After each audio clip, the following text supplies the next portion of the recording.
আসসালামু আলাইকুম প্রিয় শিক্ষার্থীবৃন্দ, ওয়েলকাম টু ইনফোহাইব। আজকে আমরা কথা বলবো দশম থেকে 40তম বিসিএস পরীক্ষায় মুক্তিযুদ্ধ অংশ থেকে আসা সব প্রশ্নগুলোর সমাধান। তো কথা না বাড়িয়ে আমরা সরাসরি প্রশ্নে চলে যাচ্ছি। ডিয়ার স্টুডেন্টস, আপনারা 1 নম্বর প্রশ্নটি দেখতে পাচ্ছেন। বাংলাদেশের স্বাধীনতা সংগ্রামের সর্বাধিনায়ক কে ছিলেন? আমি আপনাদের সুবিধার জন্য উত্তরটি ঢেকে রাখছি, যাতে আপনারা যারা পড়াশোনার ভিতরে আছেন তারা অন্তত একটাবার নিজেকে যাচাই করতে পারেন যে বিগত 10 থেকে 40তম বিসিএস পরীক্ষায় যে প্রশ্নগুলো মুক্তিযুদ্ধ অংশ থেকে আসছিল সেগুলোর উত্তর আপনাদের জানা আছে কিনা। তো আপনারা প্রত্যেকটি প্রশ্ন দেখার সাথে সাথে নিজেকে যাচাই করে নেবেন একটু। বাংলাদেশের স্বাধীনতা সংগ্রামের সর্বাধিনায়ক ছিলেন বঙ্গবন্ধু শেখ মুজিবুর রহমান। 2 নম্বর প্রশ্ন, মুক্তিযুদ্ধ বিষয়ক মন্ত্রণালয় গঠিত হয় কবে? উত্তরটি হলো 2001 সালের 23 অক্টোবর। 3 নম্বর প্রশ্ন, মুক্তিযুদ্ধ ভিত্তিক চলচ্চিত্র জীবন থেকে নেয়া এর পরিচালক কে ছিলেন? উত্তরটি হলো জহির রায়হান। 4 নম্বর প্রশ্ন, মুক্তিযুদ্ধের সময়ে প্রথম শত্রুমুক্ত জেলা কোনটি? উত্তরটি হলো যশোর জেলা। 5 নম্বর প্রশ্ন, মুক্তিযুদ্ধে প্রথম সশস্ত্র প্রতিরোধ গড়ে তোলেন কারা?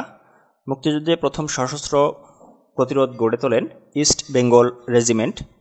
6 নম্বর প্রশ্ন, মুক্তিযুদ্ধে প্রথম সশস্ত্র প্রতিরোধ কবে কোথায় সংঘটিত হয়? উত্তরটি 19 মার্চ 1971-এর গাজীপুরে। 7 নম্বর প্রশ্ন, মুক্তিযুদ্ধে বীরত্বের জন্য জিয়াউর রহমান কোন উপাধি লাভ করেন? উত্তরটি হলো বীর উত্তম। 8 নম্বর প্রশ্ন, মুক্তিযুদ্ধের সময়ে কোন বিদেশি মিশনে বাংলাদেশের পতাকা প্রথম উত্তোলন করা হয়? উত্তরটি 18 এপ্রিল কলকাতায়। 9 নম্বর প্রশ্ন, মুক্তিযুদ্ধ চলাকালে সমগ্র বাংলাদেশকে কয়টি সেক্টরে ভাগ করা হয়েছিল? উত্তরটি 11টি। 9 নম্বর 10 নম্বর, মুক্তিযুদ্ধ চলাকালীন সময়ে শহীদুল ইসলামের বয়স কত ছিল? উত্তরটি হলো 12 বছর। 11 নম্বর প্রশ্ন, মুক্তিযুদ্ধে অবদানের জন্য শহীদুল ইসলামকে কী খেতাব দেওয়া হয়? উত্তরটি বীর প্রতীক। 12 নম্বর, বাংলাদেশে সর্বকনিষ্ঠ খেতাবপ্রাপ্ত মুক্তিযোদ্ধা কে ছিলেন? উত্তরটি শহীদুল ইসলাম চৌধুরী। 13 নম্বর প্রশ্ন, শহীদুল ইসলাম কত নং সেক্টরে যুদ্ধ করেন? উত্তরটি 11 নং সেক্টর, যেটা হলো ময়মনসিংহ ও টাঙ্গাইল। 14 নম্বর প্রশ্ন, মুক্তিযুদ্ধের উপর রচিত কবিতা সেপ্টেম্বর অন যশোর রোড এর রচয়িতা কে? উত্তরটি হলো অ্যালেন গিন্সবার্গ।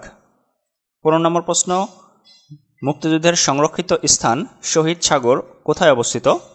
উত্তরটি হলো নাটোরে। 16 নম্বর প্রশ্ন, বাংলাদেশের অস্থায়ী সরকারের রাজধানী কোথায় ছিল? উত্তরটি মেহেরপুর জেলার মুজিবনগরে। 17 নম্বর প্রশ্ন, মুজিবনগরের পুরাতন নাম কী ছিল? উত্তরটি হলো বৈদ্যনাথ তলার ভবের পাড়া।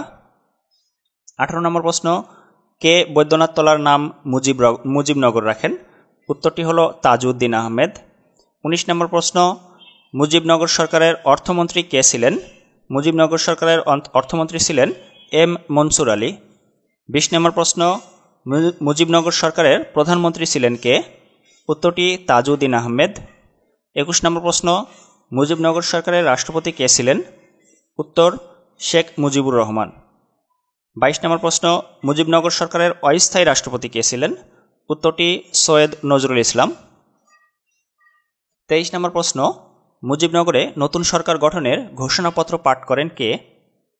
উত্তরটি হলো অধ্যাপক ইউসুফ আলী। 24 নম্বর প্রশ্ন, মুজিবনগর সরকারকে প্রথম গার্ড অব অনার কে প্রদান করেন? উত্তরটি মাহবুব উদ্দিন আহমেদ বীর বিক্রম। 25 নম্বর প্রশ্ন, স্বাধীন বাংলা বেতার কেন্দ্র কবে কোথায় স্থাপন করা হয়? উত্তরটি হলো চট্টগ্রামের কালুরঘাটে 26 মার্চ 1971 সালে। 26 নম্বর প্রশ্ন, স্বাধীনতা যুদ্ধে কতজন বীর শ্রেষ্ঠ উপাধি লাভ করেন? এটা খুবই সিম্পল একটা প্রশ্ন, আপনারা সবাই উত্তরটি জানেন, 7 জন। 27 নম্বর প্রশ্ন, স্বাধীনতা যুদ্ধে কতজন বীর উত্তম খেতাব লাভ করে? উত্তর হলো 68 জন। 28 নম্বর প্রশ্ন, স্বাধীনতা যুদ্ধে কতজন বীর বিক্রম উপাধি লাভ করে? উত্তর হলো 174 জন। 29 নম্বর প্রশ্ন, স্বাধীনতা যুদ্ধে বিশেষ অবদানের জন্য বীর প্রতীক খেতাবপ্রাপ্তির সংখ্যা কত?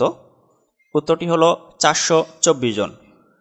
30 নম্বর প্রশ্ন, স্বাধীনতা যুদ্ধে অবদানের জন্য মোট কতজন খেতাবপ্রাপ্ত হন? উত্তরটি হলো 672 জন।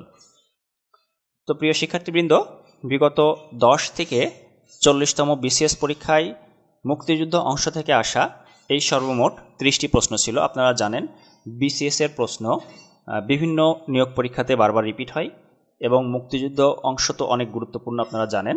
তো এই 30টি প্রশ্নের ভিতর থেকে আসন্ন যে নিয়োগ পরীক্ষাগুলো আছে সেখানে প্রশ্ন কমন পাবেন আশা করা যায়। তো সবাই ভালো থাকবেন, সুস্থ থাকবেন। আল্লাহ হাফেজ।